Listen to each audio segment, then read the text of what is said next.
পৃথিবীর কোথাও কোনো ফুটবল দলে কি আদৌ আপনি দেখেছেন যে অধিনায়ককে সাইড বেঞ্চে বসিয়ে রেখে একাদশ নির্ধারণ করা হয়? সেটাই করে থাকেন বাংলাদেশ দলের হেড কোচ হাবিয়ার কাবরেরা। এবং সেই লোকটাকে কেন রাখা হয়েছে এতদিন ধরে কেউ আসলে বলতে পারে না। আপনাদের মতো আমারও ঠিক একটা কথাই মনে পড়ছে, এই ন্যাড়া মাথার কোচটা আর কতদিন টানবে বাংলাদেশ? অর্থাৎ বাংলাদেশ ফুটবল দলের কোচের কথা বলছিলাম। শুরুর একাদশটা নিয়ে যদি আপনি ভাবেন তাহলে দেখতে পাবেন সেখানে কি প্লেয়ারগুলোকে তিনি আসলে সাইড বেঞ্চে কেন বসিয়ে রেখেছেন এবং কি জন্য বসিয়ে রেখেছেন সেটা তিনি ভালো জানেন। আচ্ছা, ধরলাম সমিত সোম তিনি জেট ল্যাগের কারণে ভালোভাবে খেলতে পারবেন না, তিনি অসুস্থ হয়ে পড়তে পারবেন। কিন্তু পরবর্তীতে ৪৫ মিনিটের জন্য যখন সমিত সোমকে নামানো হলো, তখন কিন্তু আসলে তিনি গোলটা করলেন। অর্থাৎ বাংলাদেশ দলের কোচের কথা যদি বলেন, অর্থাৎ ফুটবল দলের কোচের কথা যদি ভাবেন আপনি, তাহলে এই ব্যতিক্রমী চেহারার ব্যতিক্রমী ধরনের এই ফুটবল কোচের ব্যতিক্রমী ভাবনার সাথে আপনি কখনোই একমত হতে পারবেন না। এবং যার কারণেই আজকে একটা জেতা ম্যাচ হেরে গেল বাংলাদেশ। আচ্ছা, ধরুন আপনি যদি সমিত সোমকে কিংবা জায়ানকে, সমিত সোম, জায়ান এদের সবাইকে, জামালকে শুরুর একাদশে নামাতেন তাহলে ব্যাপারটা কেমন হতো?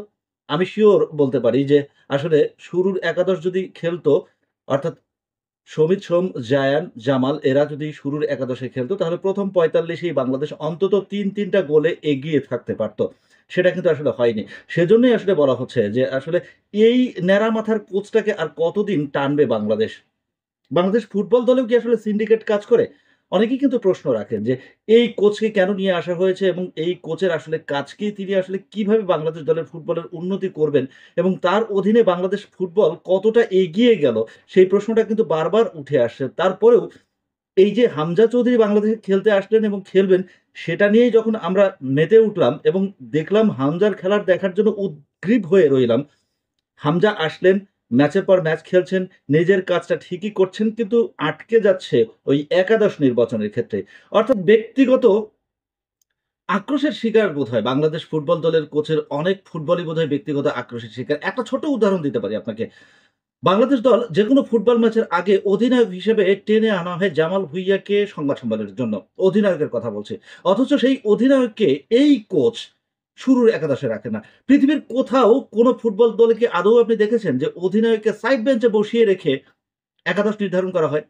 সেটাই করে থাকেন বাংলাদেশ দলের হেড কোচ হাবিয়ার কাবরেরা।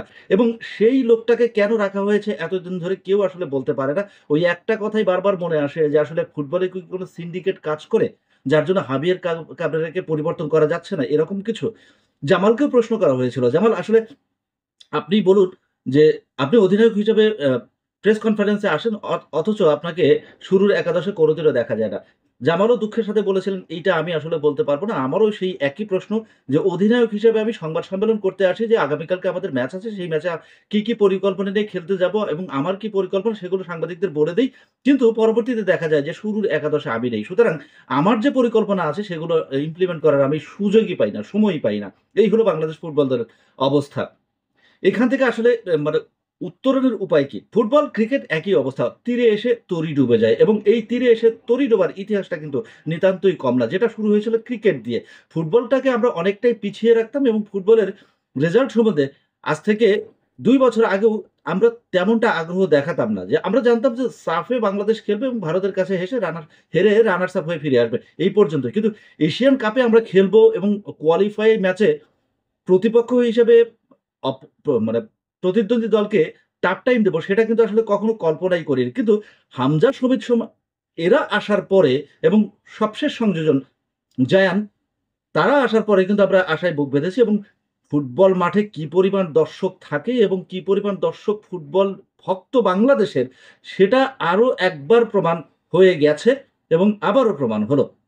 যেটা বলা হতো যে ৯০ দশকে বাংলাদেশের ফুটবল, বাংলাদেশের ক্লাব ফুটবল জমজমাট ছিল, গ্যালারি উপচে পড়ত দর্শকে এবং সেটাই কিন্তু ফিরে এসেছে। তবে ঘরোয়া ফুটবলে না, ইন্টারন্যাশনাল ফুটবলে মানে মানুষ বসার জায়গা দিতে পারে না।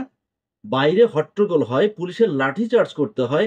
এমন একটা পরিস্থিতি যখন তখন বাংলাদেশের ফুটবল একাদশ যে একাদশটা মাঠে নামবে সেই একাদশটা নিয়ে রীতিমতো ছেলে খেলায় মেতে ওঠেন বাংলাদেশ ফুটবল দলের কোচ। সেটাই হাস্যকর একটা বিষয়ে পরিণত হলো।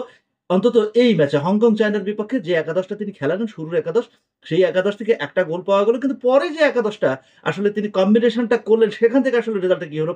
এরপরে কিন্তু আরো ২ টো গোল পাওয়া গেছে। যখন সমিত সোম, জামাল ভুঁইয়া, জায়ান্টরা খেললেন। হামজা চৌধুরী অনেকটাই অক্সিজেন পেলেন, তিনি নিজেও বিরক্ত। আজকে হামজা চৌধুরীকে আমরা মাঠে কাঁদতে দেখলাম, এই কাদার কারণটা কি? এর জবাব কি আসলে বাংলাদেশ দলের কোচ হাবিয়ার কাবরেরা দিতে পারবেন? তাকে বলা হয়েছিল যে এই পরাজয়ের দায়ভার আপনি নেবেন কিনা, সে বলছে না আমি একা নেব না, পুরো দলকেই নিতে হবে। কেন আপনি একা নেবেন না? আপনার একাদশ সাজাতেই যদি সমস্যা হয়, একাদশ সাজাতেই যদি আসলে ভুল হয়, তাহলে সেই দায়ভারটা আপনি কেন নেবেন না? এখন প্রশ্ন হচ্ছে একটাই, এই ন্যাড়া মাথার কোচ এবং উদ্ভট মস্তিষ্কের কোচকে বাংলাদেশ কবে তাড়াবে? বাংলাদেশ ফুটবলে একজন ভালো কোচ নিয়ে আসবে।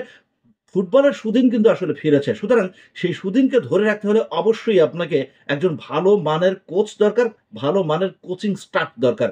যে আসলে দলটাকে রান করাতে পারবে এবং সেই দলটা বিজয় ছিনিয়ে আনবে, আশানুরূপ খেলতে পারবে। অন্তত ম্যাচ শেষ হওয়ার ১ মিনিট আগে গোল খেয়ে কাঁদতে, কাঁদতে দল মাঠ থেকে বের হবে না। সেটাই অন্তত আমরা প্রত্যাশা করি। বলা হয়েছিল এই কোচকে নিয়ে এসেছিলেন বসুন্ধরা কিংসের যে কোচটি ছিলেন, সেই কোচ হাবিয়ার কাবরেরাকে নিয়ে এসে জাতীয় দলে দিয়েছিলেন। অর্থাৎ তিনি এসেছেন ওই একটা লিঙ্ক হয়ে। সুতরাং তাকে বিদায় করতে আসলে বাংলাদেশ ফুটবল ফেডারেশনের সমস্যাটা কোথায়? বাংলাদেশ ফুটবল ফেডারেশন আগের অবস্থায় নেই। তাদের অর্থনৈতিক সক্ষমতা অনেক বেড়েছে। তাবিতাওয়াল এসেছেন এবং তিনি ভালো, ভালো ইনিশিয়েটিভ নিচ্ছেন এবং বিদেশ থেকে খেলোয়াড়গুলোকে টেনে আনছেন এবং এক জায়গায় জড়ো করে বাংলাদেশ ফুটবল দলকে একটা জায়গায় নিয়ে যেতে যাচ্ছেন, যেটা সালাউদ্দিনরা কোনোদিনও পারেননি। কাজী সালাউদ্দিনের আমলে শুধুমাত্র জামাল ভুঁইয়াকে নিয়ে আসা হয়েছিল। তারপরে কিন্তু কাজী সালাউদ্দিন আর আগ্রহ দেখাননি। কিন্তু তাবিতাওয়াল তিনি দায়িত্ব নেওয়ার পরেই কিন্তু আসলে এই যে সমিত সোম, জায়ান চৌধুরী বেশ কিছু বিদেশি ফুটবলারকে নিয়ে এসে ট্রায়ালে নিয়েছেন এবং তারা পাইপলাইনেও আছেন। এখন কথা হচ্ছে যে এত কষ্ট করে, এত পরিশ্রম করে যখন আপনি একটা দলকে একটা জায়গায় নিয়ে যাওয়ার চেষ্টা করবেন, কিন্তু সেই দলটা যার দায়িত্বে থাকবে, হেড কোচ হিসেবে যিনি থাকবেন, ডাগ আউটে যিনি থাকবেন, তিনি যদি উদ্ভট মস্তিষ্কের হন, তাহলে সেখান থেকে আসলে কি ফল আপনি আশা করতে পারেন? হংকং চায়নার বিপক্ষে এভাবে হার আসলে প্রত্যাশা ছিল না।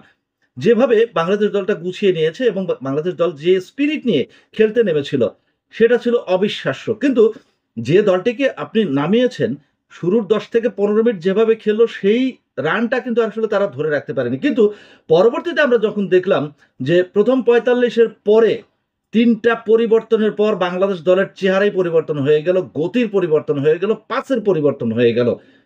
লাস্ট গোলটা অ্যাক্সিডেন্ট বলবো, অবশ্যই অ্যাক্সিডেন্ট বলবো। কিন্তু খেলার চেহারা তো পরিবর্তন হয়ে গিয়েছিল। বারবার আপনি ওই একটা কথাই মনে করতে থাকবেন যে এই ৩ জন ফুটবলারকে যদি শুরুর একাদশে রাখা হতো, তাহলে আজকে হংকং চায়না হাসতে, হাসতে মাঠ থেকে বের হতে পারত না। হামজা চৌধুরীকে কাঁদতে, কাঁদতে মাঠ থেকে বের হতে হতো না। বাংলাদেশই শেষ হাসিটা হেসে মাঠ ছাড়ত এবং এশিয়ান কাপ বাছাইয়ে বাংলাদেশের যে সম্ভাবনা টিকে থাকার কথাটা ছিল, সেইটা খুব ভালোভাবেই টিকে থাকতো। কেননা এরপরেই কিন্তু অ্যাওয়ে ম্যাচ রয়েছে এই হংকং চায়নার বিপক্ষেই। কিন্তু সেই ম্যাচটা বাংলাদেশের জন্য এখন কেবলই নিয়ম রক্ষার ম্যাচ। বাংলাদেশ ছিটকে গেছে হংকং চায়নার বিপক্ষে। এই যে আজকের ম্যাচটা হারলো, সেই ম্যাচ হারার পরেই কিন্তু রেস থেকে আসলে বাংলাদেশ ছিটকে গেছে। একটা মাত্র নিয়ম রক্ষার ম্যাচ আছে। এর বাইরেও যে আরো ২ টি ম্যাচ আছে, সেখানে একটানা ৩ ম্যাচই জিততে হবে এবং আপস অ্যান্ড ডাউন এর অনেক ব্যাপার-স্যাপার আছে। যদি আজকে কিন্তু ভারত তার প্রতিপক্ষের সাথে ১-১ গোলে ড্র করেছে। সুতরাং বাংলাদেশ যদি আজকে ম্যাচটা জিততে পারত, তাহলে কিন্তু ভালোভাবে একটা সম্ভাবনা টিকে থাকতো এবং ভালোভাবেই টিকে থাকতো। সেই আশায় গুড়ে বাড়ি হয়ে গেল। ওই একটা মাত্র কারণেই যে নারামাথার যে কোচটা বাংলাদেশ দলকে দেখাশোনা করে, বাংলাদেশ ফুটবল দলকে দেখাশোনা করে, সেই মস্তিষ্ক থেকে আসলে মস্তিষ্ক প্রসূত যে জ্ঞানটা দরকার, ফুটবল জ্ঞানটা দরকার, সেটা আসলে ৯০ মিনিটের ফুটবল খেলায় তিনি দেখাতে ব্যর্থ হয়েছেন। কেন বলছি তিনি দেখাতে ব্যর্থ হয়েছেন? কেন ডাগ আউট থেকে যে ছকগুলো কষা হয়, সেই ছকেই আসলে তিনি বারবার ভুল করেছেন। এর আগেও করেছেন এবং আজকেও করলেন। যার ফলশ্রুতিতে আজকে বাংলাদেশ ম্যাচটা হেরে অনেকটাই বিদায় নিল এশিয়ান কাপ বাছাই থেকে। সেটা আসলে কখনোই প্রত্যাশিত ছিল না। সুতরাং ভাবতেই হবে বাংলাদেশ ফুটবল দলের এই কোচকে নিয়ে। এত সুন্দর একটা দল যখন শেপ আপ হয়েছে, তখন একটা হেড কোচের জন্য সেই দলটা বারবার মার খাবে, সেটা তো আর হতে পারে না। এবং বাংলাদেশ ফুটবল কর্তারা নিশ্চয়ই সেটা নিয়ে চিন্তা করবেন এবং তাবু তাওয়াল সেটা নিশ্চয়ই আসলে ভেবে দেখবেন যে জোরালো হয়ে গেল এই কোচ। হাবিয়ার কাবরেরাকে বিদায় করার, এবং সেই বিদায়টা যত তাড়াতাড়ি হয় আমার মনে হয় বাংলাদেশের ফুটবলের জন্য ততটাই ভালো, এবং সেই ভালোটা খুব তাড়াতাড়ি আসুক বাংলাদেশ ফুটবলে। কেননা ফুটবল বাংলাদেশের অন্যতম জনপ্রিয় খেলা, সেটা নতুন করে বলার অপেক্ষা রাখে না। এটা অনেকবার প্রমাণিত। যেটা বলছিলাম একবার যে ৯০ দশকে ৮০ দশকে যে ফুটবলটা হতো, অর্থাৎ ঘরোয়া ফুটবলেই জায়গা দেওয়ার জায়গা দেয়া যেত না দর্শকদের। আর এখন ইন্টারন্যাশনাল ম্যাচে যখন হামজা সমিতরা খেলতে নামছেন, বাংলাদেশের মানুষ টিকিট পাচ্ছে না। পুলিশকে লাঠিচার্জ করতে হচ্ছে। গেট ভেঙে যাচ্ছে। সেনাবাহিনীকে সামলাতে হচ্ছে, হিমশিম খেতে হচ্ছে সবাই। এরকম একটা পরিস্থিতিতে যখন জাতীয় দল নিয়ে বাংলাদেশ এরকম ভাবে, বাংলাদেশের জনগণ এরকম ভাবে, বাংলাদেশের ফুটবল প্রেমীরা এরকম করে ভাবতে শিখছে, ভাবতে শুরু করেছে, ঠিক তখনই একজন কোচের জন্য সেই আয়োজন, সেই আশা প্রত্যাশা মাঠে মারা যাবে, সেটা আসলে কেউ স্বীকার করবে না। হাবিয়ার কাবরেরা আসলে কবে বিদায় নিচ্ছেন, এটাই হচ্ছে সবচেয়ে বড় প্রশ্ন এখন বাংলাদেশ ফুটবল প্রেমীদের। এবং অলরেডি ম্যাচ শেষে কিন্তু ওই জাতীয় স্টেডিয়ামের অ্যারেনায় একদল লোক মিছিল করেছেন, এবং সেই মিছিলের সারমর্মই ছিল একটা, হাবিয়ার কাবরেরা কবে বিদায় নিচ্ছে এবং এই কোচে কবে বিদায় দেওয়া হচ্ছে, সেটা ফুটবল ফেডারেশন নিশ্চয়ই ভেবে দেখবেন, এবং হাবিয়ার কাবরেরার পারফরম্যান্সটাও নিশ্চয়ই চিন্তা করবেন, নিশ্চয়ই ভাবনায় রাখবেন যে এই কোচটাকে রেখে আসলে তারা কি উপকার পাচ্ছেন। ধন্যবাদ সবাইকে।